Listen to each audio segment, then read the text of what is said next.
me talk to you. Let me talk to you. Let it rain. Let me talk to you. Come on. Show you got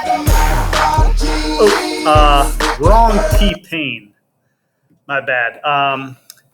We're not talking about the hip hop star T-Pain. It might be a little before your time. Today we're going to learn about a different T-Pain, Thomas Paine, who's a very long time before your time or my time. But so Thomas Paine, he is a very influential figure in the American Revolution. He writes a pamphlet called Common Sense, and it's on the title here, rallies, influences, and motivates many Americans to the cause of independence. This is going to be predate the Declaration of Independence by about 6 months. So who is Thomas Paine? He was born in Great Britain in 1737. He's a self-taught individual.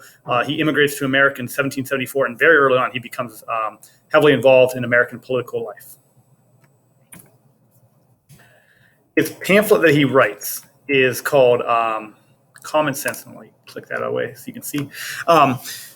So he, a quote here says, "I offer nothing more than simple facts, plain arguments, and common sense." He argues strongly for complete American independence, not just freedom from British taxation. And you remember a few days ago, that freedom fighter or terrorist simulation that, or situation that went over. Even during the war, there's going to be people in America who are loyal to the British government. So what he's arguing here is revolutionary, and it's not what everybody believes. Again, there are people that are upset with the unfair taxation by the British, but they don't necessarily feel like they want to break away from Great Britain. There are people that feel that taxation is just, that are, even on that point are loyal to the British government. But he is not taking like a measured approach, not trying to just, barely, reform the issues with Britain. He feels like America needs to completely separate. And again, he's going to use just, as he says here, plain statements, common sense, easy to understand language. And so the pamphlet's not real long. It's 48 pages. It's first published on January 10th, 1776. It sells about 500,000 copies in its first year and is going to influence the Declaration of Independence, which will be written 6 months later. But how did it succeed in inspiring so much revolutionary feeling? Well, he uses forceful everyday language. He's able to influence the workers, just the common people, to attack the idea that the British king should rule the American colonies. He gives examples such as how can a tiny island, which think of how small the country of Britain is compared to America, how can a tiny island rule a continent? It should be the other way around, if anything. American independence would be a victory for humans everywhere. And there's going to be some truth. There's going to be a French Revolution that's going to take place after the American Revolution. There's revolutions in Latin America. There's going to be, what he predicted is going to happen. There's going to be influence on other places around the world. Also, he convinced many Americans that the cause of independence is just.